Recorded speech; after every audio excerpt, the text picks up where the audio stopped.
Alright, and we come to another um, Friday the 13th fan film. Now, this one I did do before, well, not this one, but I did the first two parts. I think it was Francisco, I'm sorry, mispronounced name. But anyway, I did the first two parts anyway of this fan film. Or fan films. I remember not minding them for the film, so not really that much of a budget, and but I um talked to the director writer of this, and so I was looking forward to seeing this again. And again, he wrote and directed this as well, and I believe edited this as well. It's edited fine. I'll say,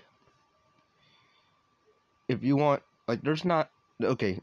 I'll say my pros of it, or I would say the storyline. Basically, this one is the same as the first two, where you have Sackhead Jason, or Sackbag Mask Jason. Pretty much, this is a take on Part 2 era Jason. You have this girl who, back in 1990 or 1957, she met Jason at one point in the woods when he was a kid as well, and pretty much it skips up to 1981, which I believe the part 2 of Friday the 13th came out. But yeah, you have that. So I guess she's from Crystal Lake, and then she grew up and moved away and then came back.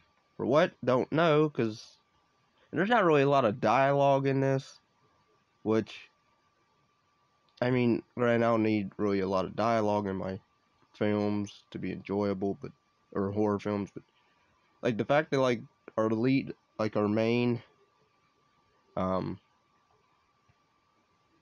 character, Sabrina, who, not really sure what, like, I guess a fan film, so you can't really do but so much in terms of character development and all that, but I would say my negative is the whole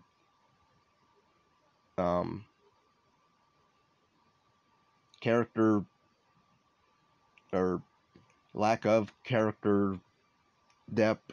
Like, you don't really know much about, don't really know anything about her. And she met Jason at an age when he was presumed dead, and you know he doesn't even remember her years later, after, because she realizes it's him at one point. And so the third act, it goes pretty quick pace, I guess.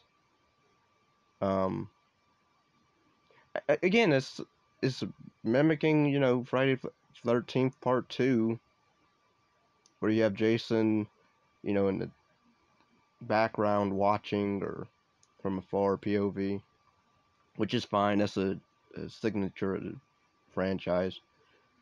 Now the acting, I get I don't really know what to say about it, because again, even our lead actress doesn't have anybody to act off of, except the third act of her confrontation with Jason. And even that those line deliveries aren't the best. And usually I'm a type of guy that, excuses bad acting to, in my view, is good acting in certain other movies. But here, I thought she was hot. I mean, like, aside from like her hotness and all that, I liked the soundtrack. I do wonder how some of these fan films can get away with using like the actual soundtrack songs from the actual movie. Like you have the scores from the movies. I would like to know how that's allowed. I'm not knocking, I'm just asking because, like, if I try to do that, you know, or if I put footage of a Friday the 13th film in my reviews, I get a blocked worldwide. But if somebody else does it, you know, they're okay, I guess. But, I mean, granted, it wasn't even, because they do a recap at the beginning, if you haven't seen this guy's, Francisco's first two films. I will say, aside from lack of character, which, yeah, that was fine. I mean, the kills are decent. I mean, you have a throwback to part two with the hammer to the head, or Jason uses a pitchfork. I do like this one shot in the movie where it's at the climax, but there's a shot of Jason standing in the window frame, and you have this fog in the in the background, but you see him, and he's like in the window. It's dark, but you see a silhouette, sort of. Well, you see him, but it's nighttime. You see like him standing in the window, looking out, and you have the fog. It looks cool. That shot alone was pretty cool. Um, but and then there's also a character from the second part, or yeah, second part of this, the last part of this film, part two. Well, this is part three, but part two last time. There's a character that I don't remember surviving, but I guess she did. Um, you, I'll just say a character from the last film of this comes back into this, and they do a team up at the, and they'll, I guess they're setting up a fourth one where you'll have her and the other girl team up. I do wonder though, is if this is supposed to be, this gave me part three vibes a bit, with the whole, the girl encountered Jason at her younger age, and because in part three that's what happens with the Chris character. She encountered Jason at a younger age, and it's very ambiguous what happened with that, and confusing. But here, I mean, again, the shot fine. Yeah, the soundtrack is decent. I like the intro song, very 80s. Um, but the acting, and even the two ladies that show up, I wasn't really that big into. And granted, they're cannon fodder for Jason, so there. Um, but yeah, our main girl is not really much to run home about, other than her hotness. But aside from acting, like, she's not really that great or good. I believe, I want to say Cisco. I'm sorry to mispronounce your name. I'll say France. The writer director of this, I believe, he plays Jason.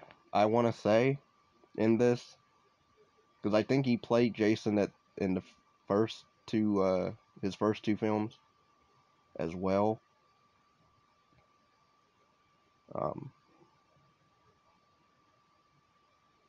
I'm trying to look.